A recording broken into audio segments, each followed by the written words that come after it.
الله أكبر الله أكبر. أعوذ بالله من الشيطان الرجيم. بسم الله الرحمن الرحيم. والصلاة والسلام على أشرف الأنبياء والمرسلين سيدنا محمد وعلى آله وصحبه أجمعين. Amma ba'd. Assalamualaikum warahmatullahi ta'ala wabarakatuh. Mga kapatid, marahil bawat isa sa atin ay nakaranas ng magalit o di kaya tayo ang napagalitan. Ito po ay normal lamang bilang isang tao at yan ay parte na ng ating emosyon. Ang hindi lang normal pag hindi natin makontrol o mapigilan ang bukso ng ating damdamin pag tayo ay nagalit.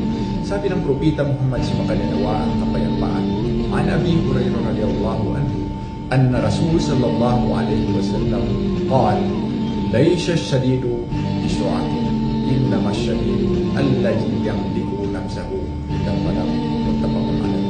Naisalaysay ni Abi Hurairah, kalugnan nawa siya ni Allah, katotohanan ang sugo ni Allah sa makanyanawa ang kapayapaan ay nagsabi, hindi ang tunay na malakas o matapang ang magaling makipaglaban o makipagdigmaan, bagkus ang tunay na malakas ay ang sinumang kaya niyang pigilan at kontrolin ang kanyang sarili pag siya ay naggalit.